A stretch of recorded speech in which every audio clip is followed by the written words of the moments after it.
ꯃꯌꯥꯝꯕꯨ ꯑꯍꯥꯟꯕꯃꯛꯇꯗ ꯃꯈꯜ ꯃꯊꯦꯜ ꯃꯅꯤꯄꯨꯔ ꯐꯨꯜ ꯁ꯭ꯇꯣꯔꯤ ꯀꯂꯦꯛꯁꯟꯅ ꯃꯌꯥꯝꯕꯨ ꯇꯔꯥꯝꯅ ꯑꯣꯛꯆꯕꯒ ꯂꯣꯏꯅꯅ ꯏꯀꯣꯛꯅꯣꯅ ꯈꯨꯔꯨꯝꯖꯔꯤ ꯉꯁꯤꯁꯨ ꯃꯌꯥꯝꯒꯤ ꯉꯥꯏꯍꯥꯛ ꯄꯣꯊꯥꯅꯕꯒꯤꯗꯃꯛꯇ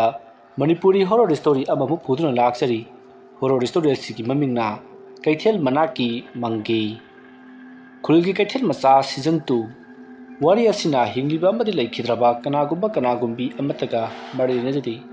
ꯑꯏꯕꯅ ꯋꯥꯈꯜꯅ ꯁꯥꯒꯠꯆꯔꯒ ꯇꯥꯕꯤꯔꯤꯕꯁꯤꯡꯒꯤ ꯉꯥꯏꯍꯥꯛ ꯄꯣꯊꯥꯅꯕꯒꯤꯗꯃꯛꯇ ꯁꯦꯝꯖꯕ ꯋꯥꯔꯤꯅꯤ ꯍꯧꯖꯤꯛ ꯃꯌꯥꯝꯗ ꯈꯨꯗꯣꯜ ꯇꯝꯖꯔꯤ ꯃꯅꯤꯄꯨꯔꯤ ꯍꯣꯔꯔ ꯁ꯭ꯇꯣꯔꯤ ꯀꯩꯊꯦꯜ ꯃꯅꯥꯛꯀꯤ ꯃꯪꯒꯦ ꯅꯨꯃꯤꯠꯇꯨ ꯅꯣꯡꯁꯨ ꯊꯤꯂꯤ ꯊꯤꯂꯤ ꯆꯨꯔꯤ ꯌꯨ ꯉꯥꯎꯕ ꯃꯈꯣꯏ ꯃꯔꯤ ꯃꯉꯥꯗꯣ ꯍꯥꯏꯔꯪ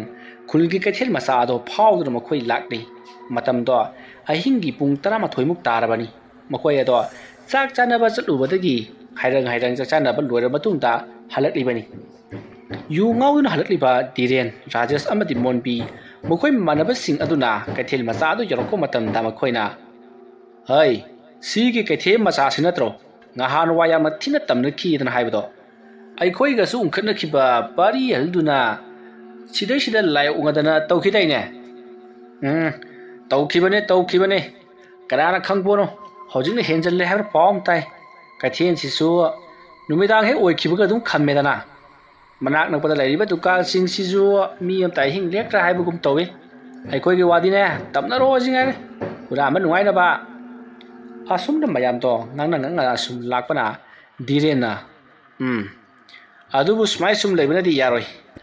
ꯀꯔꯤꯅꯣ ꯑꯃ ꯇꯧꯔꯒ ꯂꯣꯏꯁꯤꯟꯗ꯭ꯔꯕꯗꯤ ꯁꯨꯃꯥꯏ ꯁꯨꯝ ꯂꯩꯗꯅ ꯀꯌꯥꯝ ꯀꯨꯏꯅ ꯂꯩꯕ ꯌꯥꯗꯣꯔꯤꯒꯦ ꯃꯣꯏꯒꯤ ꯃꯥꯏꯕ ꯑꯍꯩꯕ ꯐꯩꯅꯥꯝꯗꯤ ꯂꯥꯛꯈ꯭ꯔꯕꯅꯤ ꯍꯩ ꯂꯣꯏꯁꯤꯟꯅꯦꯗꯅ ꯑꯃꯠꯇ ꯉꯝꯗꯦ ꯑꯗꯣ ꯑꯩꯈꯣꯏ ꯑꯍꯨꯝꯅ ꯑꯃꯨꯛꯇꯪ ꯂꯥꯏꯗꯨ ꯈꯣꯏꯔꯝꯁꯦ ꯍꯥꯏꯕ꯭ꯔో ꯌꯥꯏꯅꯦ ꯃꯪꯒꯤ ꯄꯥꯝꯕꯤꯁꯤꯗ ꯊꯣꯛꯑꯦꯅ ꯍꯥꯏꯕꯅꯤ ꯑꯁꯤꯗ ꯍꯦꯛꯇ ꯈꯣꯏꯔꯝꯃꯨꯔꯁꯤ ꯂꯥꯛꯑꯣꯅꯦ ꯑꯁꯨꯝꯅ ꯃꯈꯣꯏ ꯑꯍꯨꯝꯗꯣ ꯅꯤꯁꯥ ꯆꯥꯕꯒꯤ ꯍꯧꯅꯕ ꯑꯀꯤ ꯑꯈꯪ ꯈꯪꯗꯅ ꯑꯍꯤꯡꯒꯤ ꯃꯇꯝ ꯑꯗꯨꯗ ꯃꯪꯒꯦ ꯄꯥꯝꯕꯤ ꯑꯗꯨꯒꯤ ꯃꯈꯣꯡꯗ ꯄꯔꯞ ꯆꯪꯁꯤꯜꯂꯛꯂꯤ ꯑꯗꯨꯒ ꯃꯈꯣꯏ ꯑꯍꯨꯝꯅ ꯃꯪꯒꯦ ꯄꯥꯝꯕꯤ ꯑꯗꯨꯒꯤ ꯃꯈꯣꯡꯗ ꯐꯝꯂꯒ ꯁꯤꯒꯤ ꯃꯪꯒꯦ ꯃꯈꯣꯡꯁꯤꯗꯤ ꯍꯪꯆꯤꯠꯄꯨ ꯌꯥꯝ ꯂꯥꯡꯉꯤꯅꯦ ꯂꯥꯡꯗ꯭ꯔꯣ ꯅꯣꯡ ꯇꯥꯕꯒꯁꯦ ꯑꯃꯇ ꯆꯣꯠꯇꯦꯅꯦ ꯃꯅꯥꯁꯤ ꯌꯥꯝꯃꯟꯈꯤꯕꯁꯤꯅ ꯀꯔꯤꯅꯣ ꯍꯩ ꯃꯅꯥ ꯌꯥꯝꯕꯩ ꯅꯠꯇꯦ ꯅꯣꯡ ꯌꯥꯝꯅ ꯀꯟꯅ ꯇꯥꯗꯕ ꯑꯗꯨꯒꯤꯅꯤ ꯑꯁꯨꯝꯅ ꯃꯈꯣꯏ ꯑꯍꯨꯝ ꯑꯗꯨꯅ ꯋꯥꯔꯤ ꯁꯥꯟꯅ ꯂꯩꯔꯤꯉꯩ ꯃꯇꯝ ꯑꯗꯨꯗ ꯀꯩꯊꯦꯜ ꯑꯗꯨꯒꯤ ꯄꯣꯂꯛ ꯃꯔꯛ ꯑꯗꯨꯗ ꯀꯔꯤꯒꯨꯝꯕ ꯄꯣꯠꯁꯛ ꯑꯃ ꯃꯤꯒꯤ ꯃꯑꯣꯡ ꯃꯥꯜꯂꯒ ꯈꯨꯗꯨꯞ ꯀꯨꯜꯂꯒ ꯆꯠꯂꯤꯕꯗꯣ ꯃꯈꯣꯏꯅ ꯂꯥꯞꯅ ꯎꯏ ꯑꯃꯝꯕ ꯃꯔꯛ ꯑꯗꯨꯗ ꯀꯅꯥꯒꯨꯝꯕ ꯃꯤꯑꯣꯏ ꯑꯃ ꯁꯟ ꯁꯥꯔꯒ ꯃꯈꯣꯡ ꯑꯗꯨꯅ ꯂꯥꯎꯅ ꯊꯥꯡꯂꯒ ꯆꯣꯡꯀꯥꯟ ꯀꯥꯟꯗꯨꯅ ꯆꯠꯂꯤꯕꯗꯨ ꯎꯕꯗ ꯃꯈꯣꯏ ꯑꯍꯨꯝꯅ ꯀꯔꯤꯅꯣ ꯑꯁꯤꯗꯤ ꯑꯁꯤꯕꯨ ꯍꯨꯏꯔꯅꯦ ꯅꯠꯇ꯭ꯔꯒꯅ ꯁꯅꯥꯎꯔꯣ ꯍꯩ ꯃꯗꯨ ꯑꯝꯇ ꯃꯥꯟꯗꯦꯀꯣ ꯅꯤꯁꯥꯒ ꯍꯟꯒꯦ ꯇꯧꯏ ꯍꯩ ꯋꯥꯐꯝ ꯑꯗꯨ ꯇꯥꯕꯗ ꯗꯤꯔꯦꯟꯅ ꯑꯦꯔꯥ ꯃꯣꯟꯄꯤꯌꯦ ꯅꯪꯅ ꯃꯔꯣꯜ ꯑꯃ ꯀꯤꯒꯟꯈ꯭ꯔꯄꯣꯅꯤ ꯑꯩ ꯇꯧꯒꯦꯁꯦ ꯑꯁꯨꯝꯅ ꯍꯥꯏꯔꯒ ꯗꯤꯔꯦꯟꯅ ꯐꯨꯛ ꯍꯧꯒꯠꯂꯒ ꯍꯣꯏ ꯑꯗꯨꯗ ꯁꯟ ꯁꯥꯔꯒ ꯆꯠꯂꯤꯗꯨ ꯀꯅꯥꯅꯣ ꯃꯤ ꯎꯁꯤꯠꯇ꯭ꯔꯤꯔꯣ ꯈꯣꯟꯖꯦꯜ ꯑꯗꯨ ꯇꯥꯕꯗꯒꯤꯗꯤ ꯃꯈꯣꯏꯅ ꯍꯧꯖꯤꯛ ꯎꯔꯤꯕ ꯃꯨꯁꯤꯟꯃꯨꯕ ꯃꯇꯨꯝ ꯑꯗꯣ ꯍꯥꯏꯕꯗꯤ ꯃꯤꯒꯤ ꯃꯑꯣꯡ ꯃꯥꯟꯕ ꯑꯗꯣ ꯇꯞꯅ ꯄꯤꯛꯁꯤꯟꯈ꯭ꯔꯒ ꯑꯗꯨꯃꯛ ꯎꯈꯤꯗ꯭ꯔꯤ ꯃꯁꯤꯗꯒꯤꯗꯤ ꯃꯈꯣꯏ ꯑꯍꯨꯝ ꯑꯗꯣ ꯄꯥꯈꯠꯂꯗꯨꯅ ꯌꯨꯝꯂꯣꯝꯗ ꯍꯜꯂꯁꯤ ꯃꯁꯤꯗꯤ ꯃꯑꯣꯡ ꯑꯃꯅꯤ ꯍꯥꯏꯗꯨꯅ ꯃꯈꯣꯏ ꯑꯗꯣ ꯃꯐꯝ ꯑꯗꯨ ꯊꯥꯗꯣꯛꯇꯨꯅ ꯆꯠꯈꯤꯅꯕ ꯍꯣꯠꯅꯔꯛꯏ ꯇꯥꯟꯖꯥ ꯑꯗꯨꯃꯛꯇ ꯅꯣꯡ ꯑꯗꯨꯁꯨ ꯐꯨꯗꯤꯠ ꯐꯨꯅ ꯆꯨꯊꯔꯛꯂꯤ ꯅꯣꯡ ꯑꯗꯨꯅ ꯌꯥꯝꯅ ꯀꯟꯅ ꯆꯨꯃꯟꯈꯤꯕ ꯑꯗꯨꯅ ꯃꯈꯣꯏ ꯑꯍꯨꯝ ꯑꯗꯣ ꯆꯠꯄ ꯌꯥꯗ꯭ꯔꯗꯨꯅ ꯃꯐꯝ ꯑꯗꯨꯋꯥꯏꯗ ꯉꯥꯏꯍꯥꯛ ꯂꯩꯁꯤꯟꯗꯨꯅ ꯂꯩꯔꯁꯤ ꯍꯥꯏꯗꯨꯅ ꯂꯩꯃꯤꯟꯅꯔꯤ ꯑꯁꯨꯝꯅ ꯃꯈꯣꯏꯅ ꯂꯩꯃꯤꯟꯅꯔꯤꯉꯩ ꯃꯇꯝ ꯑꯗꯨꯗ ꯅꯣꯡꯗꯣ ꯀꯟꯕ ꯑꯁꯨꯝꯃ ꯍꯦꯟꯖꯜꯂꯛꯂꯤ ꯑꯗꯨꯒ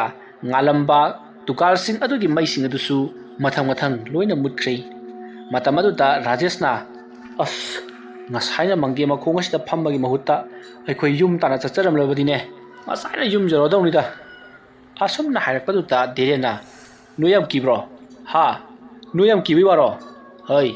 ꯂꯥꯏ ꯍꯥꯏꯕꯁꯦ ꯑꯩꯈꯣꯏꯅꯤ ꯑꯩꯈꯣꯏꯅ ꯂꯥꯏ ꯁꯥꯒꯗꯕ ꯂꯥꯏꯅ ꯑꯩꯈꯣꯏ ꯁꯥꯕ ꯌꯥꯔꯣꯏ ꯊꯣꯛ ꯊꯥꯛ ꯂꯥꯏ ꯇꯤꯟ ꯀꯥꯏꯅ ꯑꯩꯗꯤ ꯀꯩꯊꯦꯜꯁꯤꯗ ꯅꯨꯡꯇꯤ ꯈꯨꯗꯤꯡꯒꯤ ꯑꯍꯤꯡ ꯂꯩꯏꯅꯦ ꯀꯅꯥꯁꯨ ꯊꯣꯛꯂꯛꯇꯦ ꯑꯣꯔꯣꯏ ꯄꯥꯔꯣꯏꯗꯕ ꯅꯣꯏ ꯌꯥꯝ ꯀꯤꯔꯒ ꯆꯠꯂꯣ ꯃꯣꯟꯕꯤꯒꯤ ꯅꯕꯥꯅꯤ ꯆꯠꯈ꯭ꯔꯣ ꯋꯥꯐꯝ ꯑꯗꯨꯗ ꯔꯥꯖꯦꯁꯅ ꯇꯥꯎꯉꯨꯗ ꯙꯤꯔꯦꯟ ꯍꯧꯖꯤꯛꯇ ꯅꯪꯅ ꯎꯍꯧꯔꯤꯕꯗꯨꯕꯨ ꯇꯧꯁꯤꯟꯅꯕꯅꯦ ꯍꯥꯏꯒꯦꯔꯣ ꯅꯤꯁꯥ ꯄꯁꯥ ꯈꯔ ꯆꯥꯁꯤꯜꯂꯒ ꯒꯨꯟꯗꯥꯒꯁꯨ ꯇꯧꯔꯤ ꯅꯤꯁꯥ ꯍꯜꯂꯛꯄ ꯃꯤꯀꯨꯞꯇ ꯏꯕꯨꯡꯉꯣ ꯅꯀ꯭ꯔꯥꯛꯅꯤ ꯀꯔꯤꯅꯦ ꯆꯠꯁꯤꯜꯂꯛꯑꯣ ꯅꯣꯡ ꯆꯣꯠꯀꯦꯁꯨ ꯆꯠꯁꯅꯨ ꯋꯥꯐꯝ ꯑꯗꯨꯗ ꯙꯤꯔꯦꯟ ꯌꯥꯗꯦ ꯃꯍꯥꯛꯇꯣ ꯅꯣꯡ ꯇꯥꯒꯦ ꯇꯥꯁꯅꯨ ꯅꯣꯡ ꯇꯥꯒꯦ ꯇꯥꯔꯣꯏꯗꯁꯅꯨ ꯑꯗꯨꯃꯛ ꯂꯩꯈꯤꯒꯅꯤ ꯕꯨꯠ ꯊꯣꯛꯂꯛꯄ ꯉꯥꯏꯈꯤꯅꯤ ꯍꯥꯏꯗꯨꯅ ꯑꯗꯨꯃꯛ ꯂꯩꯔꯤ matam aduda monbina but thoroklaga naha kedauge haiduno haidra hangi matam aduda rajesh na hoine but thoroklaga nang na tuige hairo yu ngawba direna oi nabani dagi aine khara apangan kan bi heli hauji nabani mafam asida namchila thanamo haibro wafam aduda rajesh na as monbi manarunu ado diren nang sibu wasen bero phagiro sala si thengi akodi halani hallo keiro aidi but ngai kini aida ngasi di bako but tu phara gane segai thanam duri chalo chalo noi chalo tawursung segayo but tu na nang goina segai bra nang na ma segai bra amadi soiroi hai monbi chasilo direngi ka do hore asum na hairaga rajesh amadi monbi kanna tariba nong adu gi nong marak adu ta adumak chakri mambana su kham thegli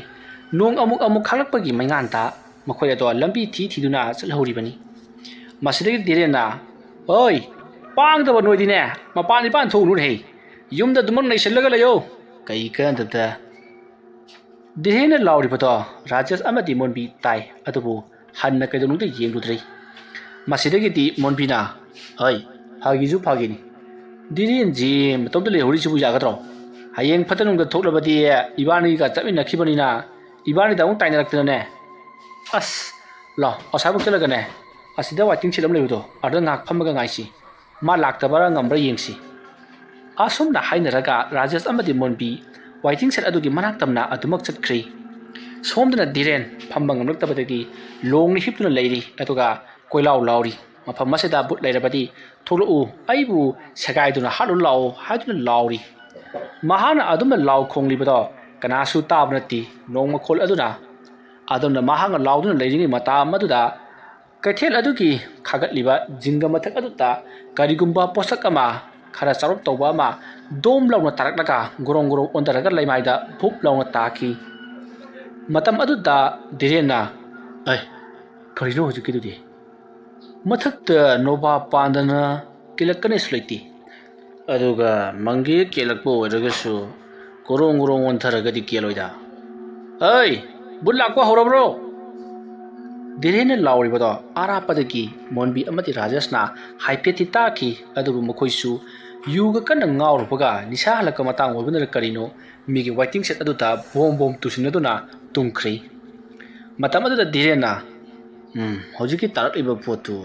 karirom tu yingene asomna khalaga mahana gurong ontharaga dup lawna takhiba domda mahana parap laklaga yengdi asomna mahana jengubadati musin muba matumbama taribadu uri madu ubada direna parap sangsellaga karino sidia karino sidia asomna haraga mahana tam sangsiluba matamdadi nong amuktan khalakpagi maingalda haujikti mayak seng uri mado nupi yamagi akakwa makok oiduna leiramlei masam mana aduna laimaida jwai ta tharabaga mangaksam aduna mamit aduna mangonda mamit ilang langna panglaga mangaksam aduna laimaida khillaga mangonda yengduna leiribadu urbadagi diren khangprek khangduna songthokpada tungdun leiriba yosai aduda thomjanbadagi lukhamdo sathina nari makuna naduna yengmada I thoklai haiba maha khangi chaina khunaduna ngawman khiduna maha makok pairaga mamai nonthaduna chaina khanglingai mahaki akoibada karigumba posak ama gudrum chatpagi makhol tari khonjal adu tabda diren hauna rajesh amadi monbi bu kanna kauri adubu makhoi anisu waiting set aduta nungaina tungkhibaga nongna kanna takhibaga kari amata takhidrei masidagi direnna masidi kanaroi haugatuna chelhobuna faragani khanduna mahakna phuk haugatuna sena ba honara ka matamdadi mahakado karidono amada khudi thijam badagi opsinduna tubada manak adada leiramba pofam phambi singna sijinnaba pakhan khanbagi thanamba sai masin tumba amada makhauri adu jungchinjaduna mafam madumakata siri masidagi ti nonga phum torokpa adwaida rajesh amadi monbisu mikap thorokhi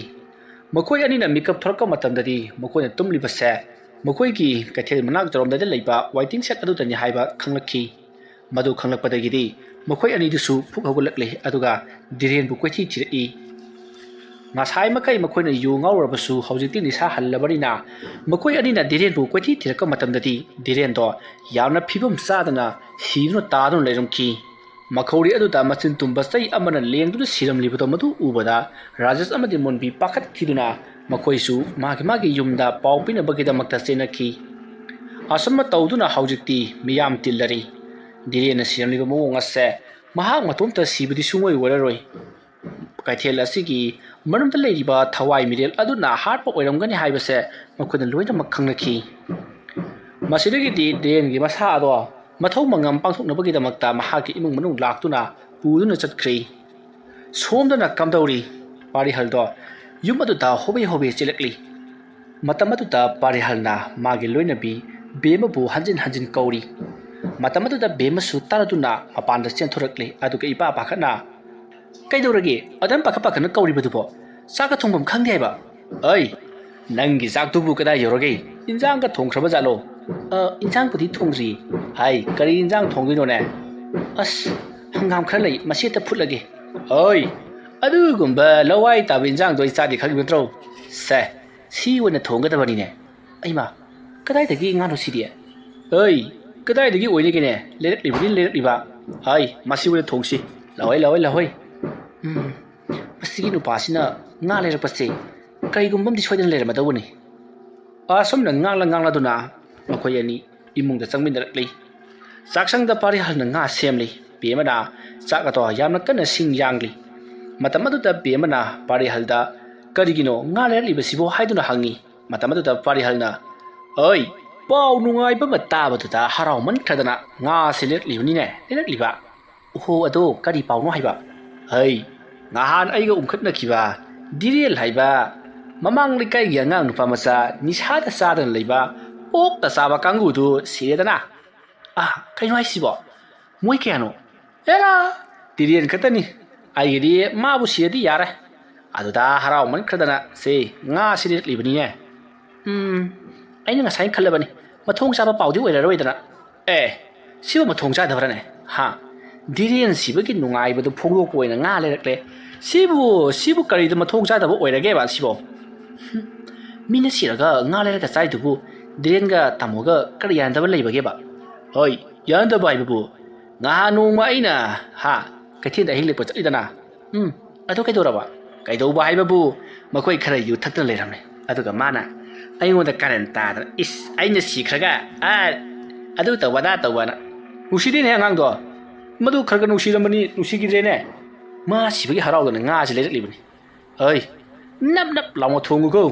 ꯑꯩ ꯉꯁꯤꯗꯤ ꯈꯣꯡꯒ꯭ꯔꯥꯏ ꯇꯤꯡꯂꯒ ꯆꯥꯒꯗꯧꯔꯤꯕꯅꯤ ꯑꯁꯨꯝꯅ ꯄꯥꯔꯤꯍꯜꯅ ꯀꯂꯛꯄꯦꯟꯅ ꯍꯥꯏꯕꯗꯨꯗ ꯕꯦꯃꯁꯨ ꯈꯪꯂꯤ ꯀꯔꯤꯒꯨꯝꯕ ꯌꯥꯅꯗꯕ ꯊꯕꯛ ꯑꯃꯗꯤ ꯁꯣꯏꯗꯅ ꯇꯧꯔꯝꯂꯒꯅꯤ ꯍꯥꯏꯕꯁꯤ ꯑꯗꯨꯕꯨ ꯃꯍꯥꯛ ꯄꯥꯈꯠꯄꯗꯤ ꯂꯦꯞꯇꯤ ꯃꯔꯝꯗꯤ ꯃꯍꯧꯁꯥꯅ ꯉꯍꯥꯟꯋꯥꯏꯒꯤ ꯃꯇꯝꯗ ꯈꯨꯜꯒꯤ ꯀꯩꯊꯦꯜ ꯃꯆꯥ ꯑꯗꯨꯗ ꯄꯥꯔꯤꯍꯜꯁꯨ ꯂꯥꯏꯑꯣꯡ ꯑꯗꯨꯅ ꯇꯧꯈ꯭ꯔꯕꯅꯤ ꯑꯗꯨꯕꯨ ꯂꯥꯏꯕꯛ ꯐꯕꯅ ꯃꯍꯥꯛ ꯁꯤꯕꯃꯛꯇꯤ ꯁꯤꯍꯧꯗꯦ ꯑꯗꯨꯕꯨ ꯃꯔꯛꯇ ꯅꯨꯡꯊꯤ ꯅꯨꯡꯕ ꯑꯃꯗꯤ ꯀꯔꯤꯒꯨꯝꯕ ꯀꯥꯟꯗꯁꯨ ꯃꯍꯥꯛꯁꯦ ꯑꯃꯨꯛ ꯕꯦꯔꯥ ꯀꯥꯕꯒꯨꯝ ꯇꯧꯔꯤꯕꯅꯤ ꯄꯨꯡꯐ ꯐꯕ ꯑꯣꯏꯗ꯭ꯔꯤꯕꯅꯤ ꯃꯥꯏꯕ ꯄꯥꯟꯖꯤ ꯇꯥꯗꯨꯅ ꯌꯦꯡꯂꯨꯕ ꯃꯇꯝꯗ ꯀꯩꯊꯦꯜ ꯑꯗꯨꯗ ꯂꯩꯔꯤꯕ ꯊꯋꯥꯏ ꯃꯃꯤ ꯑꯗꯣ ꯂꯣꯏꯁꯤꯟꯗ꯭ꯔꯤꯕ ꯐꯥꯎꯕꯗꯤ ꯑꯗꯨꯃꯛ ꯃꯊꯤ ꯈꯔ ꯐꯣꯡꯉꯛꯀꯅꯤ ꯍꯥꯏꯗꯨꯅ ꯂꯩꯔꯤꯕꯅꯤ ꯃꯁꯤꯗꯒꯤꯗꯤ ꯕꯦꯃꯅ ꯉꯥ ꯑꯗꯣ ꯅꯤꯡꯊꯤꯅ ꯊꯣꯡ ꯊꯥꯛꯂꯕꯒꯤ ꯇꯨꯡꯗ ꯃꯈꯣꯏ ꯑꯅꯤ ꯄꯨꯟꯅ ꯆꯥꯃꯤꯟꯅꯔꯤ ꯃꯇꯝ ꯑꯗꯨꯗ ꯄꯥꯔꯤꯍꯜꯅ ꯆꯥꯛꯆꯥ ꯇꯣꯛꯂꯒ ꯑꯩ ꯀꯣꯜꯂꯤꯛꯁꯨ ꯂꯣꯏꯁꯤꯜꯂꯤ ꯑꯩ ꯋꯥ ꯑꯃꯇꯪ ꯍꯥꯏꯒꯦ ꯁꯨꯃꯥꯏꯅ ꯁꯨꯝ ꯂꯩꯕꯁꯤꯅꯗꯤ ꯌꯥꯔꯔꯣꯏ ꯑꯩ ꯀꯔꯤꯅꯣ ꯊꯕꯛꯈꯔ ꯁꯨꯒꯦ ꯍꯥꯏꯗꯅ ꯀꯣꯏꯊꯤ ꯊꯤꯕꯅꯤ ꯑꯗꯨꯕꯨ ꯊꯕꯛꯇꯣ ꯐꯪꯉꯦ ꯊꯕꯛꯇꯨ ꯍꯣꯔꯦꯟ ꯅꯨꯡꯊꯤꯜ ꯆꯠꯄ ꯇꯥꯔꯦ ꯀꯔꯤ ꯊꯕꯛꯅꯣ ꯍꯥꯏꯁꯤꯕꯣ ꯃꯊꯣꯡ ꯆꯥꯕ ꯊꯕꯛ ꯑꯣꯏꯔꯝꯗꯗꯅꯤꯅꯦ ꯑꯩꯗꯤ ꯌꯥꯔꯣꯏꯗꯕꯅꯤꯍꯦ ꯍꯣꯏ ꯃꯊꯣꯡ ꯆꯥꯕ ꯊꯕꯛ ꯍꯥꯏꯕꯕꯨ ꯀꯔꯤꯅꯣ ꯑꯇꯩꯒꯤ ꯅꯠꯇꯦꯗ ꯑꯁꯤꯗ ꯈꯨꯔꯥ ꯆꯥꯎꯇꯣꯂꯣꯏꯒꯤ ꯄꯨꯈ꯭ꯔꯤ ꯑꯃ ꯇꯧꯒꯗꯕ ꯂꯩꯕꯅꯤ ꯑꯗꯣ ꯄꯨꯈ꯭ꯔꯤꯗꯣ ꯇꯧꯒꯦ ꯇꯧꯕꯅꯤ ꯃꯗꯨꯒꯤ ꯄꯩꯁꯥꯗꯨ ꯈꯔꯗꯤ ꯑꯗꯨꯝ ꯐꯪꯒꯗꯧꯔꯤ ꯃꯤ ꯑꯇꯣꯞꯄꯗ ꯅꯦꯛꯎꯔꯅꯨ ꯑꯩꯅ ꯊꯣꯛꯄ ꯃꯤꯗꯨ ꯁꯤꯜꯂꯛꯂꯒꯦ ꯍꯥꯏꯗꯅ ꯑꯩꯈꯣꯏ 5 ꯁꯤꯜꯂꯨꯔꯕꯅꯦ ꯑꯗꯨꯅ ꯍꯣꯔꯦꯟ ꯅꯨꯡꯊꯤꯜꯗꯒꯤ ꯇꯧꯕ ꯍꯧꯗꯕ ꯌꯥꯔꯔꯣꯏ ꯀꯔꯤ ꯅꯨꯄꯥꯅꯣꯅꯦ ꯁꯤꯕꯣ ꯅꯣꯡ ꯑꯁꯨꯛ ꯀꯟꯅ ꯇꯥꯔꯒ ꯄꯨꯈ꯭ꯔꯤ ꯇꯧꯅꯤ ꯍꯥꯏꯔꯤꯁꯤꯕꯣ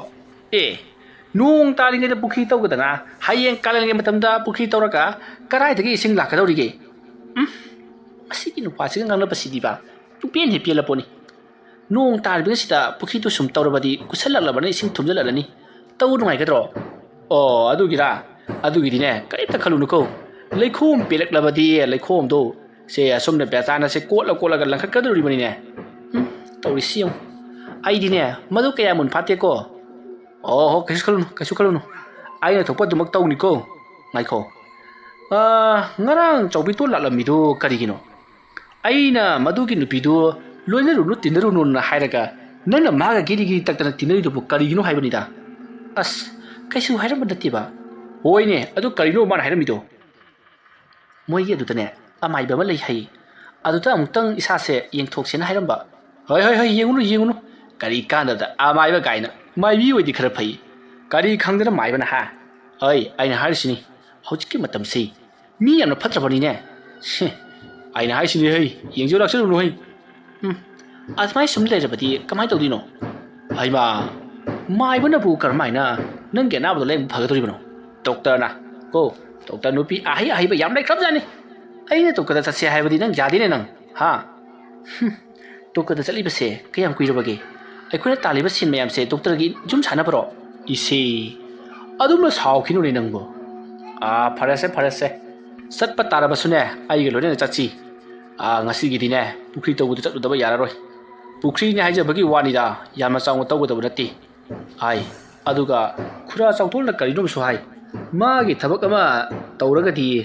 paisa so dum tha gi oina pi ge ne su hai madu oina yauksil la jara khangdi da ai ma adu di apna phabo khani kairo ko yauksan biro ai adu su yabana tine ma na haibada ada laigada bane na hai ai hing na tom to nang kamai khudom dino lai tin gi matam si tabo adu gi ti kaisu khaluno yumthang na bagi angan pi macha khara kausilaga dum lai lore yare ai ne thabak to chalu khige halaga topna khanarasi aduga na ayawdna amai baki mna ka chatpa yaroi aduga saubi toldo ai ne harsini kaya pulunu ko madu mina kana kari khara ngangnai ai di haji risini ei ngangla ga thokriba pari haldu yenglaga bemana masiki nupa sidiba ngawda faida sono mi chu churadana asumna khallaga bema do kolik waram senginduna lehori pari hal mahana pukhi taul kadoriba yum adu da chatuna makhoi manga punna pukhi taulari somdana khuladu da leriba mi punamak kaithela sida misi bina asuma sum yausalaklabanina kari kamdok sigi sumana sum leibandi yarroi mange pambi ase yanthallaga manghan khrasira haiduna wari sanari adubu makoi khara manadi mange pambi ase yanthaluba matamda khul ase athongna wagani mange pambi asida saidang pham oiriba thawai mirel phatraba do khul asigi miyoi khudimakta tamnarakani lerak konsang khudinda chatuna mahana so pan pireklaba thoklabadi aikhoi yamna wagani haiduna suwari sanari asomna sum sanarambadagidi amaiba khage embagi manakta chatuna haujikti waram punamak hairasi aduga thaudok asigi matangda loisenbinanabasu hairasi haiduna mayamado yanari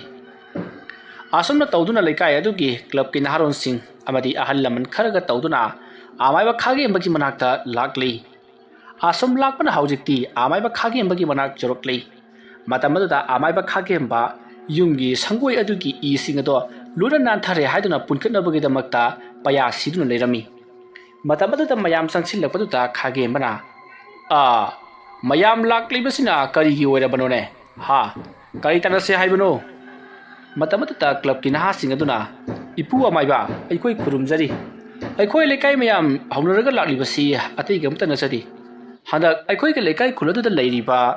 kaithel masa aduda taruklibasi yamna sathiman khre aduna madugi thau tawbudu ipu amaibana amutang tawbina ba haijagi adon lakchariba madawai su khallaga lerni bani ngasi su mi yama leitre na tai kaithel masada sumbro sumi oza yam thina chumi ado yaraga di oza maibana amutang layen binana ba aine karigumba khara hore du yengage aduga aina ngamgadaba oiragadi aina sodana laitaina birage ngamloidabagi mami uragana atopa amaiba amathiyuko oza ke natik nagun khangduna khoi lakcharibani oza na bu tawbi ge khallabadi kaisule ba thabuk natida ai yadaba ma leibagini ne thawai aduna ingonda sahi kunthra dangdi mafam aduda kaidong pham pibi yodana hai khiba laikhrabani adugi damak thamlibani hei era oza sedobuge sahi kunthra ngai dino sahi kunthra haibududi sahi ahum sakna sudum jaba ponida haina bulai dine lupa ge mahut parna sinba sana ge mahut yengan sinba haidana kari no khara sinkhalo re kai udur ge oza nakoi inkalak libana ha sin dobati adom ne hek mahaiba adubu ꯇꯧꯒꯗꯧꯔꯤꯕ ꯊꯕꯛ ꯑꯗꯨꯗꯤ ꯐꯥꯒꯤ ꯌꯥꯕ ꯊꯕꯛ ꯅꯠꯇꯦꯗꯣ ꯐꯔꯦ ꯐꯔꯦ ꯑꯩ ꯍꯣꯔꯦꯟꯗꯣ ꯀꯔꯤꯒꯨꯝꯕ ꯈꯔ ꯑꯃꯨꯛꯇꯪ ꯌꯦꯡꯉꯨꯈꯤꯒꯦ ꯑꯗꯨꯗꯨꯒ ꯅꯈꯣꯏꯗ ꯄꯥꯎ ꯄꯤꯔꯛꯂꯒꯦꯀꯣ ꯑꯁꯨꯝꯅ ꯑꯃꯥꯏꯕ ꯈꯥꯒꯦ ꯑꯃꯅ ꯍꯥꯏꯔꯛꯄꯗꯨꯗ ꯃꯌꯥꯝꯁꯨ ꯍꯣꯏ ꯐꯒꯅꯤ ꯑꯣꯖꯥ ꯍꯥꯏꯗꯨꯅ ꯃꯥꯒꯤ ꯃꯌꯨꯝꯂꯣꯝꯗ ꯍꯟꯅꯔꯛꯈꯤ ꯑꯁꯨꯝꯅ ꯇꯧꯗꯨꯅ ꯃꯇꯝ ꯑꯗꯨ ꯍꯧꯈ꯭ꯔꯤ ꯅꯨꯃꯤꯠ ꯑꯗꯨꯒꯤ ꯅꯨꯃꯤꯗꯥꯡ ꯋꯥꯏꯔꯝꯅꯤ ꯃꯇꯝꯗꯣ ꯃꯍꯧꯁꯥꯒꯨꯝ ꯅꯣꯡ ꯊꯤꯂꯤ ꯊꯤꯂꯤ ꯑꯗꯨꯃꯛ ꯇꯥꯗꯨꯅ ꯂꯩꯔꯤ ꯑꯃꯥꯏꯕ ꯈꯥꯒꯦꯝꯕ ꯃꯈꯨꯠꯇ ꯁꯥꯇꯤꯜ ꯑꯃ ꯄꯥꯏꯔꯗꯨꯅ ꯈꯨꯜꯒꯤ ꯀꯩꯊꯦꯜ ꯃꯆꯥ ꯑꯗꯨ ꯇꯝꯅ ꯂꯥꯛꯂꯤ ꯑꯁꯨꯝ ꯂꯥꯛꯄ ꯃꯇꯝꯗ ꯕꯦꯃ ꯑꯃꯗꯤ ꯄꯥꯔꯤꯍꯜꯅ ꯄꯣꯐꯝ ꯐꯝꯗꯨꯅ ꯂꯩꯔꯤꯕꯗꯨꯗ ꯃꯍꯥꯛꯅ ꯆꯪꯁꯤꯜꯂꯛꯂꯒ ꯏꯕꯨꯡꯉꯣ ꯀꯔꯤꯅꯣꯝꯇ ꯍꯪꯒꯦꯕ ꯌꯥꯅꯤ ꯄꯥꯕꯨꯡ ꯀꯔꯤ ꯂꯩꯒꯗꯕꯅꯣ ꯁꯤꯗ ꯂꯩꯔꯤꯕꯁꯤꯡꯁꯦ ꯑꯍꯥꯎꯕ ꯉꯥꯛꯇꯅꯤ ꯑꯩꯒꯤꯁꯤ ꯏꯕꯨꯡꯉꯣ ꯄꯣꯠ ꯂꯩꯒꯗꯕ ꯅꯠꯇꯦ ꯀꯔꯤꯅꯣꯝ ꯍꯪꯒꯦ ꯇꯧꯕꯅꯤꯅꯦ ꯄꯣꯠ ꯂꯩꯒꯗꯕ ꯅꯠꯇꯕ ꯌꯥꯅꯤ ꯄꯥꯕꯨꯡ ꯀꯔꯝꯕ ꯋꯥꯐꯝ ꯑꯣꯏꯔꯕꯅꯣ ꯑꯇꯩ ꯅꯠꯇꯦꯗ ꯅꯈꯣꯏ ꯁ꯭ꯋꯥꯏꯗ ꯃꯪꯒꯤ ꯄꯥꯝꯕꯤ ꯑꯃ ꯍꯧꯋꯦꯅ ꯍꯥꯏꯕꯗꯨ ꯀꯗꯣꯝꯗꯅꯣ ꯑꯍꯟꯗꯤ ꯑꯁꯨꯛ ꯆꯥꯎꯅ ꯍꯧꯔꯒ ꯎꯗꯕ ꯑꯣꯏꯔꯦ ꯑꯁꯤꯗ ꯂꯩꯔꯤꯁꯤꯅꯤ ꯇꯨꯡ ꯑꯣꯟꯁꯜꯂꯒ ꯄꯣꯠ ꯊꯤꯔꯕꯗꯤ ꯀꯗꯥꯏꯗꯒꯤ ꯐꯪꯒꯗꯒꯦꯅꯦ ꯏꯄꯨ ꯆꯦ ꯑꯗꯨꯒꯤ ꯇꯨꯡꯗ ꯂꯩꯗꯨꯅꯤ ꯑꯁꯨꯝꯅ ꯄꯥꯔꯤꯍꯜꯅ ꯐꯥꯒꯤ ꯖꯨꯒꯥꯏ ꯑꯣꯏꯅ ꯇꯧꯗꯨꯅ ꯑꯍꯜ ꯑꯗꯨꯗ ꯋꯥ ꯉꯥꯡꯕ ꯑꯗꯨꯗ ꯑꯍꯜ ꯑꯗꯣ ꯈꯔ ꯁꯥꯎꯔꯞ ꯇꯧꯅ ꯍꯩ ꯑꯩꯁꯤ ꯅꯪ ꯀꯅꯥꯅꯣ ꯈꯪꯕ꯭ꯔꯣ ꯃꯆꯣꯡꯄꯥꯠ ꯅꯥꯏꯗꯕ ꯁꯥꯔꯗꯅ ꯀꯔꯦꯝ ꯀꯊꯥꯏꯅꯕ꯭ꯔꯥ ꯍꯥꯏꯕꯕꯨ ꯁꯣꯔ ꯁꯠꯇꯅ ꯍꯥꯠꯀꯅꯤꯀꯣ ꯍꯩ ꯀꯩꯅꯣꯅꯦ ꯍꯥꯏꯁꯤꯕꯣ ꯄꯥꯕꯨꯡꯁꯤ ꯑꯃꯥꯏꯕ ꯑꯣꯏꯕꯤꯔꯕ꯭ꯔꯥ ꯅꯪꯕꯨ ꯂꯥꯌꯦꯡꯕꯤꯈꯤꯕ ꯑꯩꯕꯨ ꯑꯃꯥꯏꯕ ꯑꯣꯏꯕꯤꯔꯕ꯭ꯔꯥ ꯀꯥꯏꯅ ꯑꯩꯅꯗꯤ ꯅꯪꯕꯨ ꯀꯥꯎꯗ꯭ꯔꯤ ꯑꯗꯨꯒ ꯅꯪꯅꯗꯤ ꯑꯩꯕꯨ ꯀꯥꯎꯔꯝꯂꯦ ꯍꯦꯔꯥ ꯑꯍꯜ ꯂꯣꯏꯁꯤꯜꯂꯛꯄꯒꯤ ꯀꯣꯛ ꯈꯔ ꯕꯦꯔꯥ ꯂꯩꯕ꯭ꯔꯥ ꯀꯔꯤꯅꯣ ꯑꯩꯗꯤ ꯉꯁꯤꯒ ꯑꯍꯥꯟꯕ ꯊꯦꯡꯅꯕꯅꯤ ꯑꯗꯨꯒ ꯃꯃꯥꯡ ꯊꯛꯇ ꯑꯩꯕꯨ ꯂꯥꯌꯦꯡꯈꯤꯒ ꯍꯥꯏꯅ ꯑꯣꯔꯣꯏ ꯄꯥꯔꯗꯕ ꯊꯣꯛ ꯊꯥꯛ ꯖꯨꯠ ꯃꯨꯠ ꯇꯦꯔꯥ ꯎꯃꯔꯥ ꯃꯥꯏꯔꯦꯟꯁꯤꯅ ꯊꯣꯝꯃꯛꯇꯅ ꯑꯍꯟ ꯅꯪꯅꯦ ꯅꯪ ꯃꯁꯨꯡ ꯅꯤꯄꯥꯟ ꯇꯥꯅꯤ ꯍꯩ ꯀꯌꯥꯗ ꯃꯤ ꯎꯁꯤꯠꯇ꯭ꯔꯤꯕ ꯃꯤꯅꯣꯅꯤ ꯃꯥꯒꯤꯗꯃꯛꯇ ꯑꯩꯅ ꯑꯗꯨꯛ ꯋꯥꯅ ꯍꯣꯠꯅꯕꯤꯈ꯭ꯔꯒ ꯑꯁꯨꯝꯅ ꯍꯥꯏꯅꯔꯤꯕꯗꯣ ꯕꯦꯃꯁꯨ ꯇꯥꯔꯗꯨꯅ ꯉꯁꯥꯏꯗꯒꯤ ꯃꯤꯅ ꯄꯣꯠ ꯂꯩꯕꯒꯤ ꯄꯣꯠ ꯇꯝꯅꯔꯤꯉꯩ ꯃꯥꯏ ꯑꯣꯟꯁꯤꯜꯂꯨꯗ꯭ꯔꯕꯁꯨ ꯍꯧꯖꯤꯛ ꯃꯥꯏꯆꯠ ꯂꯩꯊꯣꯔꯛꯂꯒ ꯄꯥꯔꯤꯍꯜꯗ ꯀꯔꯤꯅꯣ ꯑꯁꯤꯁꯤꯅꯅꯦ ꯉꯍꯥꯃꯨꯛ ꯇꯥꯃꯣꯅ ꯒ꯭ꯌꯥꯟ ꯉꯥꯎꯔꯒ ꯉꯥꯎꯔꯤ ꯐꯩꯔꯤ ꯀꯩꯊꯦꯜꯗ ꯍꯜꯂꯛꯄꯗ ꯂꯥꯌꯦꯡꯕꯤꯈꯤꯕꯗꯣ ꯑꯁꯤꯁꯤꯅꯦ ꯍꯥꯏꯕ ꯑꯣꯖꯥ ꯃꯥꯏꯕ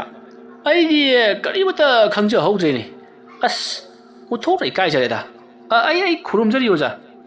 ꯑꯁꯨꯝꯅ ꯍꯥꯏꯔꯒ ꯄꯥꯔꯤꯍꯜꯅ ꯃꯤꯒꯤ ꯄꯣꯂꯛ ꯃꯔꯛ ꯑꯗꯨꯗ ꯃꯈꯣꯡ ꯁꯥꯡꯅ ꯇꯤꯡꯊꯣꯛꯇꯨꯅ ꯑꯃꯥꯏꯕꯗꯨꯗ ꯈꯣꯏꯔꯝꯃꯤ ꯃꯇꯝ ꯑꯗꯨꯗ ꯑꯃꯥꯏꯕ ꯈꯥꯒꯦꯝꯕꯅ ꯍꯣꯏ ꯌꯥꯔꯦ ꯍꯣꯏ ꯑꯉꯥꯎꯕ ꯇꯥꯛꯅꯔꯦꯅꯦ ꯍꯧꯒꯠꯂꯣ 이비엠아 어제 마이바 와로비그는고 마테 스마이 좀 떠오르버니 칸데 마시 세나바 카라 와람니보 tum바시 꼭화이 탕탕이네 칸데도 어제 마이바 숨 로이나리바 하이베두니 그이노 숨 로이나리바 하이디 아이시 파기라바 쌉당한 라누세 파레 너 이비엠아 너네가 강거디 하려오네 수아이드 방기 밤비마 하우웨드나 하이 मधुबु करायवाइदा लेबिनो मंगी पाम्बीदुबुदी अदुदतु अदलेरिदुनि पाबुं सिजरा इसे ngana lemadana he udira ngaiko Meena hotel कथेल असि कना कनी ngangnai मधुबु चुम्ब्रो हाइदि तमनै खोलै हाइदना हाइबा अदु चुम्ब्रा हाइबा चुम्यो जामाइबा ओजामाइबा सिफु कताइदगि ओइबिराबनो आइदो सिदगि कुलथनबगि मफम मसिदा सिगुम्बा थौदोक अमा थोकले हाइदना मियोइ खरना पाउ तंबा लाखपदगी आई अदु गेंगोगे हाइदना लाक्लिबनि है अदुदुगा मंगे पाम्बी से आइना सो हाना मममिन ताखरे अदुबु कदाइ वाइदा हौबि हाइबदुदि आइने नुंगांगसिदा उदबा आइदो नुंगांगसिदादि मितु खर नुवाइतबनिने अदुगा नोंसो मुक तासलकपगि मममबा अदुमना आमाइबा अदुगा बेमगा वारि सानबदु उरगा पारिहलना तौदिसियम मंगे पाम्बीदु लेफम खंगदि हाइरे लेफम तारबदी को मान तौदु तौदना हनु थंगसिदा मंगे चागे हाइरे खंदिने मया सोम जरमरोय यारी ने तागा मंगे चारदि सुकुम्बु कुम्बोइने तौरसियम ओजा माइबा इबुंगो कैदोरबा मंगे पाम्बीदो हंगबल लोरबनिना यारानि अखोय पोट गाहाक युजौगे ओजा माइबा लैसंदना पोटसि सिसे छित्रब्रा कैनो कयादा तौंगमिबा गानोरि युसे ngasai नखोयना पोट जोलिबा सिबु मसिबु आई लेबदि नत्रो आई लेबदि पोट फना यामना सिखरा हाइबा कदाइदनो ओजा माइबा तौदबा थबके तौदे अखोय सिदा खाइ लेरे ओजा माइबसु हनु थंगसिदा नुपि मसक फजबु उजबा यादबर करम तौरेदा कयो नंग हाइदुबो होय तुमले Ibungogi wasidi wata amani karigumba khara khangningduna du hangambagi wanida nang khumbra su khamde ibema ai amuk chalage nangi nupa se sono khara suiko ai masi harjimi ausitini mana ai laying dikibagi ai hanbirabni ko natradine natadi kaidaudiba natredana tawni masi nupasi asamna bema amadi pare hal wari sana dana pot jolhori mada nate mokhoigi akoibadasu mayam ama pot jonari somdana amaiba khage mato para mangi pambi adu ki makhongda sangsilakli arduga mangi pambi adu ki makhongdagina maton phawba hangat handa amur anirak jengi asamna mahana munni jinglabage tungda mahana khalli masigi mangi pambi ase thawai asi hauji phawba kaidongduna leidana phai haina khibagi matungina mahanga leramlibase yauna farabani kuina mafam masida lakludrabani ra kauribani se tuga mangi pambi asisu ngahawai ga hairagadi hojitna chawbasi yamne henkalame asumna amaiba khage bana uodugi makhongda parap sangsilaklaga lewa mantra khara sunduna uodugi mathaklomda yengkhalai asumna mahana yengkhalaka matamda mahana uningliba satam lai ama uba phangli madu ubada amaiba khage bana tabiyu ibado handak thokliba thabak thorom singasi mangi pambi asidagi thorokliba thawai merasina tauba ngakta odun leramlei madu phanabagi damakta aingonda mayamna haibirakpataki ayase lakchadibani maramaduna masida leiriba mangi pambi asigi thawai mami ase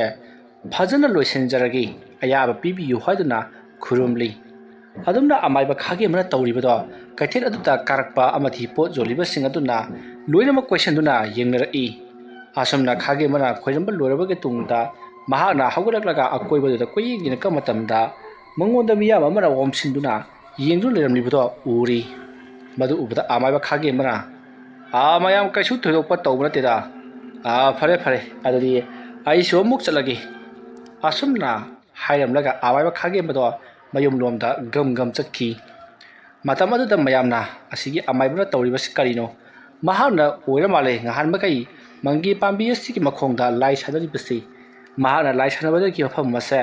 yamna thina tamnabada natana misi mina kaya amsu nangne haiduna yamna saunari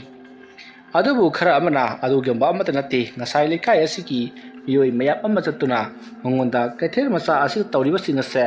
phan binana ba hairubadagi lai khoiramba laklamba oiramgani haiduna wari sanari asamna tawduna matamado haukhre haujikti parihal amadi mahaki loinabi ado makoi anisu kathel kumakli hangasidi makoi miyoi khara ka sulone rakli matamadu ta lakliba miyoi singaduna ngasai amaiba khagi amana tawribadu karino lai sanari bajala haiduna mayam hangnari matamadu ta parihalna mado amata manti karigumba ma yengo mali haiduna khomi asomna makoi wari sana chatlingegi matamaduta kaithel leiriba adom lomda kanagumba miyoi khara launabagi makhol taki khonjal adu tabada leiriba miya madusu kaithel adomta phat jengthunara matamaduta makhoi nupa amana yamna kanna lauraga aibongta kanbiyu haiduna koijen chilibadu uri aduka matungda sumiyoi miyam ama tanarakli masidagidi mayamado omsil laktuna nupa adugi manakta sensal laklaga kaidore haiduna hangi nupa aduna aigi itungda nupi ama tanarakle nupido mit manang sanghangi aibu khawri mituna halagani haire haiduna akoibada kulei leduna yengi matamadu ta parihalna hera ibo nipa bandaba ibo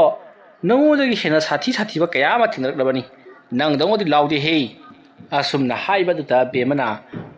karino amu yoksibuduna tumina dumleyo hoi tumina lebi yari bro kigan khrawa aibuduni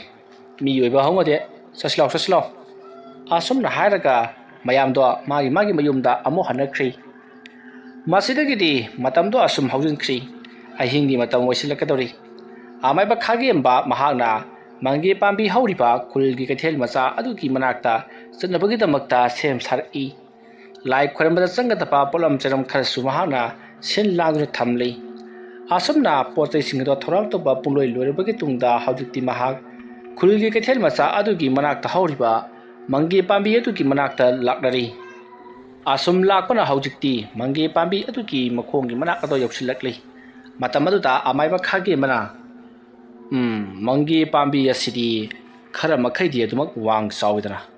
ngasai aina laknamba matam madudadi thuduknabu munna yengsiludi fare adudi aina tawge khaliba singasi pangthuknaba tawba tare asumna khallaga amaiba khage mana mafam adumakada mangi pambi aduda leiriba thawai mere adubu laknabagidamakta kauba hawrakli asumna mahana kaurakpa aduda mafam madaida akanba nungsi sitpa hawrakli aduduga karino khangdaba ahuba makhol mayam amasu tari khonjal sing adu tarubada khage mara onthukna mapangal kankreda masigi thawai ase ngaharwai ain thinarku matamdadi thoidokna kalhowdabani phai adumakpu mahaknadi ngamallaroi aina ngamduna ngasigi namita mahakpo lailam lenda sodina tharagani asomna khallaga amaiba khagemba lewa mantra sonbado makha chathari adumna tawringai tanza adumakada mangi pambi yaduki matondagi makokna leimai jung tharaga masam maduna leimai da hai tharaga makong aduna mangi pambi adi jungna nelaga tapna kumtharakli aduga amaiba khagemba gi mangmakada leplari matamaduda amaiba khagemba na mami ado tapna pangthuraklaga yinglu matamdadi kiningai weraba saktam madu urubada amaiba khagemba khangprek khangi matamaduda amaiba khagemba na akiba punama phajillaga hai karigino nahana mafam masida lakdaba kaisu khangataba miyoi kayabo nahana nongti numit khudingi hatlibasibo ha mamang thakta sunahana yungawo miyoi kaya ma hatkhri aduga ngasi sumiyoi yama sino leramle nahana pamlibasi karino nahana pamado hairo ai nangoda katlage aduga nahak mafam masidagi amuk khana laktara mongda chatkhigadabani ko mafam adu tabna lakliba thawai minel aduna mafam mase aigi sanabungni mafam masida aina kiyagi matik nungaya leijaba haibado nakoina di khangoi aina nungaina sandur leiringai matamda karigidamakta ingonda ayatpa piribano makoina laisillabadi aidi yam sanabung khangdi hainati haiduna yamna sauri matam aduda amaiba aduna oi mafam masidi namu taibang oiba aikhoi ke leifamni aduga nakoi thawai mirel singina lairam lenda leirugadabani lairam lenda chatke haidra karigidamakta swaida suru na chillaga leiribano mathong chadaba thawai nakoidi lairam lenda leiba yararoi aduga taibang pandasu leiba yararoi nakoidi phattaba mafam amada mera lamba oiduna leiruro adumna hairakpaduta ikhang howdana khagembagi mamanga leiramliba thawai mirel aduna khagembagi manakta songsillaga makhori metuna maya launa kathorakli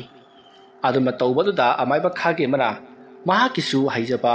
lewatilwa khaya solaba matungda mahana porakpa polom seram sing adugi marakta yauriba tingkhang amana phat saturaklaga mangi pambi adugi makhong waida malewa mantra khara solaga yumki aduma torokpa aduta thawai mirel ado yamna kana law khonglaga khagemba bu thadok lomnaga mangi pambi adugi makhongda phamthaduna chaina khangbagum tawri matamaduda khage mana hayu nahak chatkige haibra chatloi haibra nahak poina matam kayagi mamangdagi asumna tangi khaladuna leklibase kuirabani nahana pham masta leidingi matamda aigi nuksijaraba isu nupa adubsu nahanga lobi khredana madugi laman aina soidna khonggadun hayo nahak mafam masidagi haujimak chatke haibra chatloi haibra asumna hairaga tingkhang amamu puthurakdaga mangi pambi adugi makhong waida amukasu leimai adu jungi aduma tawbadagi thawai mere ado yamna kat lauraga hi amaiba phattaba nahana maram moraga ai hak sele pham chafam khangandrabani ining tamnam pham mas leijagadabasu nahana aibu koitan tale haiduna kap lauduna amaiba aduta ngang sakli matam aduta amaiba khage mana madu punamak ai loina makhangi adubu laina laige leifamda mina migi leifamda magi leifamda leinagadabani adu natradana nahana karigidamakta namu taibam oibai khoigi leifam masita suru na sedura leiribano madugi mahai naha kari oirakani khangbra haiduna yamna thina sairi masidagi thawai minute aduna aisu mafam masita leining manati aigi mapok ama afaba mapok ama lakhigani madugi damakta ngairibani hairi afam maduta naha ki mapok ngaibada karigidamakta bisuklibano haujiki nahana namu taibam oiba singasi magi manung matam sadingada loisilkhrabanina haujitti makoi thawai minute ado kayagi matik wana sakna hingnaba maramaduna nahaki susoidina pap amadi leibam thoi aduna aina haribasini nahak mafam masidagi ngasi maksat khro haiduna amaiba aduna amuka su tingkhangama mangi pambi adugi makhongi leimai aduda thinki aduma tawbadagi thawai minute ado khangba ngamdraduna mangi pambi atuki makhongda chengkhatkri aduga aduna ilang langaga mangi pambi ki masa amada tonglaga amaiba khagemba yengtharai madu ubada amaiba khagemba masa ado swai lawi masam maduna zum thadaraga mahana mangi pambi atuki masa amada phamlaga yengakpadudadi amaiba ojarabasu khagemba mihun chenga chengumni asomna tawbadagidi amaiba khagemana fare aduba taragadi nahak masi khangba ngambre yengu haiduna yirum ama lokthorokli yirum adu mahanga lewa mantra khra sologa mangi pambi adu da tapna sum nali asomna naluba adu ta mangi pambi adu ki masa amada tongdu leiriba thawai medial nupi ado yamna kana law khongdu kaprakli asomna mahana law khongdu kapline tansa adu makada khagi mbaki tunglomda kana gumba ma lakhi aduga ikhang khangudra mahaki makokta kallaba chaifu amana haitharakhi amaiba khagemba maraiba phabana mahaki makokta koyet ama yetkhibana maram moiraka sena kholdi yamna kanna fangki adubu wanthaba amadi kokta yamna thina kaiba khotpa I thokpodi tohodri matamadu khagembana khangpoi lakpoi chenthokraga yenaka matamdadi maru ikok kokpa mayang ikangkangba ahallama leptuna leiramni madu ubada amaiba khagemana hey ahal karino aingoda aduk chakrabo utupuduna kalibadudi aingoda aduma tawrabadi nahak kari oigani nahak khangba ngambro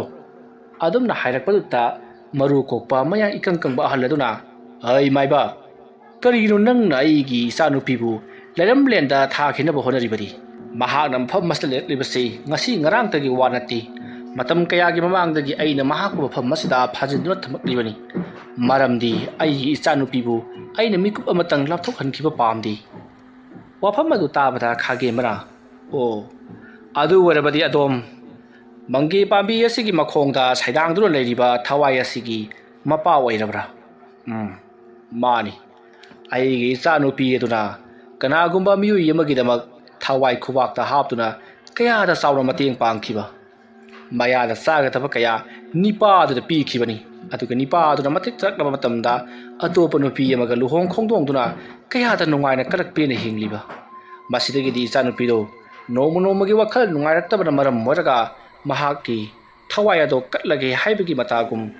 mangi pambi asida thauri yanuna sikhibani isa kainabagi maichakna ngawraba ai tawhumna fang khangkiri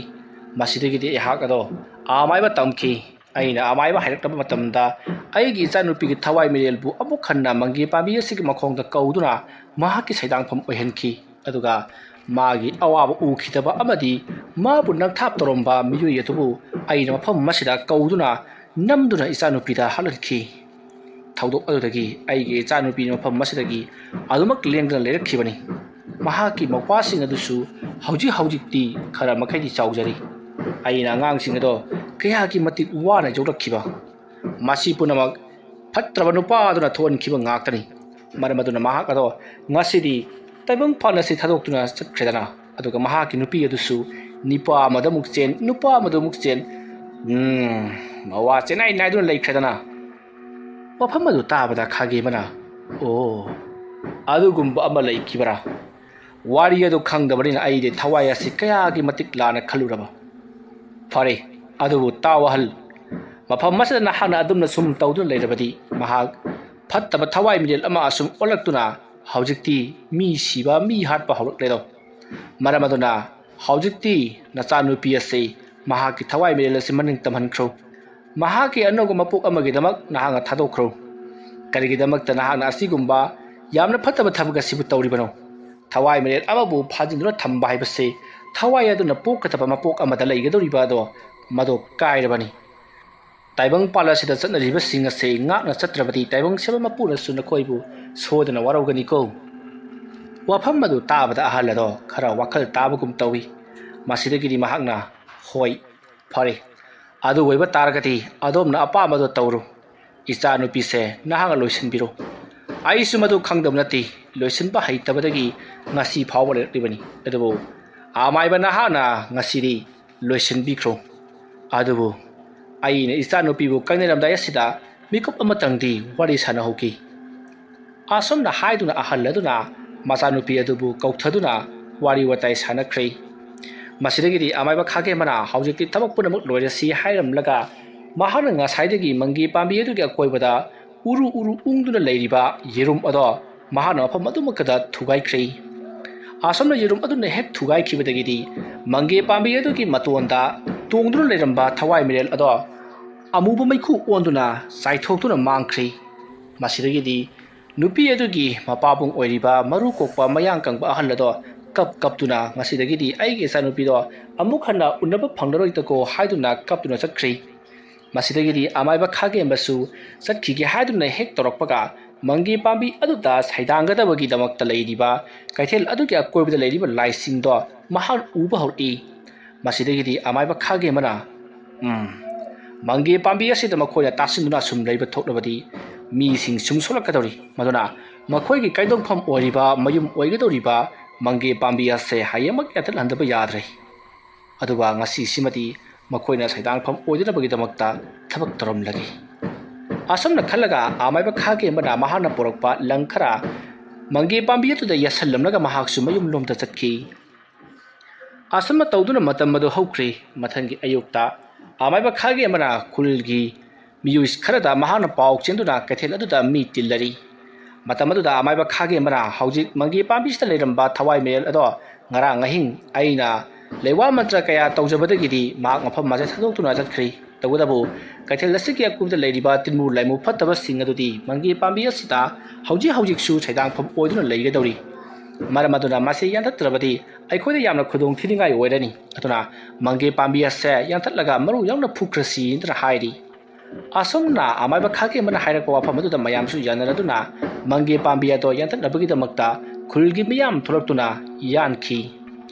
ꯑꯁꯨꯝꯅ ꯇꯧꯗꯨꯅ ꯃꯪꯒꯦ ꯄꯥꯝꯕꯤ ꯑꯗꯨꯅ ꯍꯦꯛ ꯌꯥꯟꯊꯠꯈꯤꯕꯗꯒꯤꯗꯤ ꯀꯩꯊꯦꯜ ꯑꯗꯨꯗ ꯇꯧꯔꯝꯕ ꯐꯠꯇꯕ ꯑꯃꯗꯤ ꯇꯝꯅꯕꯅꯆꯤꯡꯕ ꯀꯌꯥꯗꯣ ꯂꯣꯏꯅꯃꯛ ꯐꯈꯤ꯫